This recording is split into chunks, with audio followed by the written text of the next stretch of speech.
Bienvenidos a nuestra iglesia, la Iglesia Sencilla en Casa, y bienvenidos a nuestra serie que es Beneficios y Bendiciones de la Iglesia Sencilla en Casa.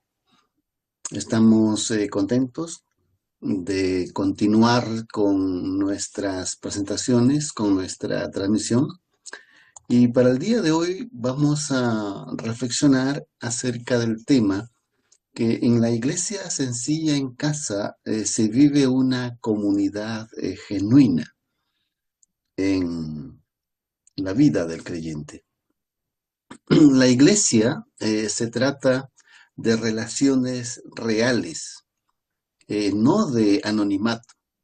La comunidad es posible cuando hay relaciones cercanas. La iglesia debe ser una comunidad viva y vibrante de los redimidos. Es una suma cuyo total es mucho mayor que sus partes individuales. La comunidad genuina es orgánica y no puede ser forzada ni fabricada. Si tú no conoces eh, a otras personas en una iglesia, entonces no somos parte de esa iglesia, no somos parte de esa familia. Es fácil ser hipócrita en línea, en internet. Del mismo modo, es posible fingir las cosas en un escenario, en un púlpito, en un auditorio, en un local de reunión, donde pues las personas pasan por el anonimato. Y nosotros como cristianos necesitamos una comunidad real. Necesitamos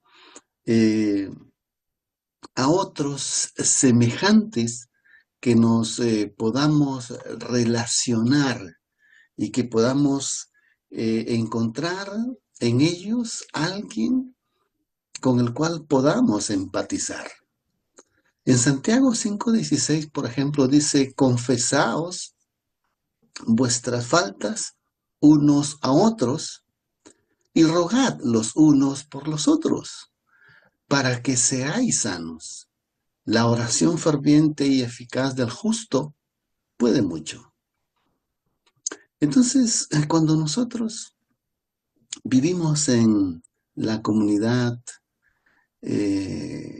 genuina, cristiana, de creyentes, en la iglesia sencilla en casa, existe este ambiente, existe esta relación de familia, de confianza, de intimidad, donde tú no te sientes cohibido de acercarte a tu hermano, a tu hermana, y si tal vez le faltaste respeto, le ofendiste, entonces tú te acercas y le confiesas tu falta.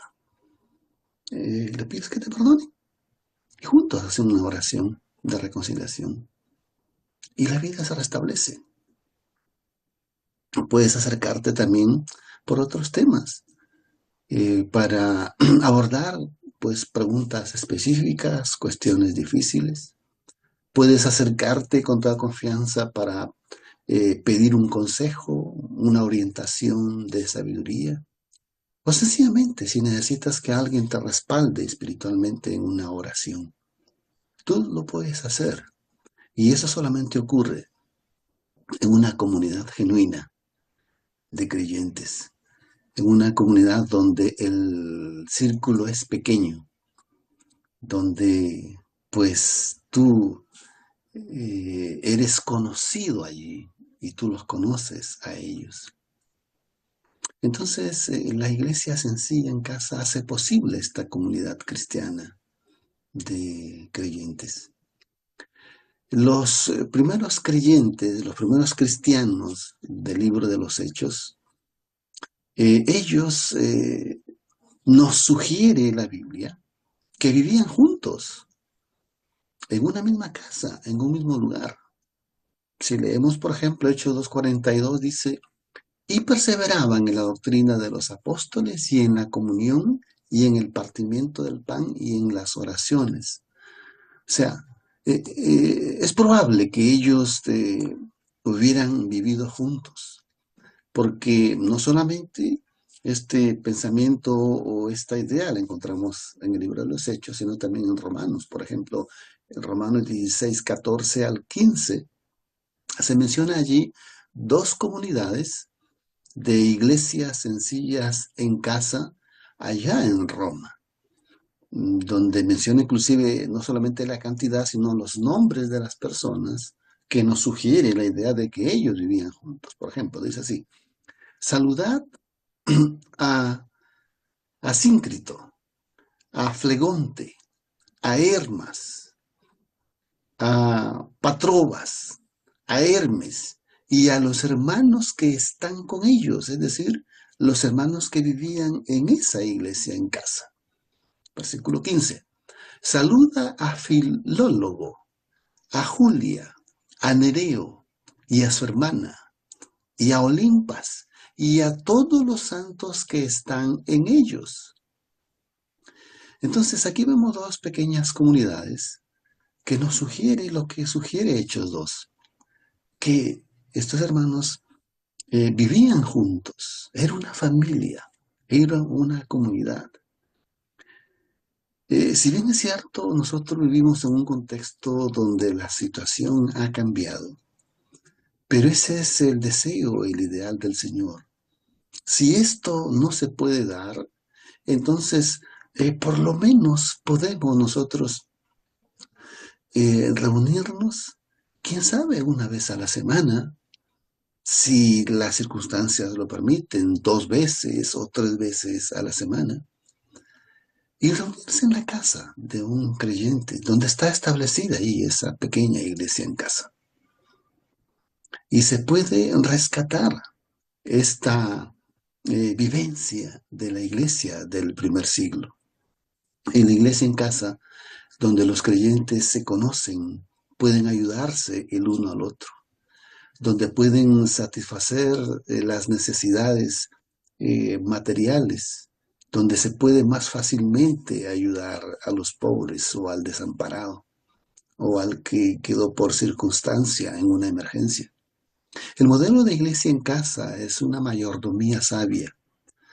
En lugar de gastar el dinero pagando hipotecas de edificios, pagando rentas y alquileres de edificios costosos, o pagando sistemas de video o sistemas de sonido, o el personal o el andamiaje burocrático para que todo eso funcione. En vez de gastar el dinero en eso, en la iglesia sencilla en casa, esos fondos o ese dinero se destina según la práctica como fue la iglesia de Hechos 2, Hechos 3. Es decir, para ayudar a la misma comunidad de creyentes allí local de esa iglesia en casa, ya sea la viuda, el huérfano, el extranjero o la persona que por circunstancias de emergencia quedó sin ingresos económicos. Esa es la genuina camaradería cristiana.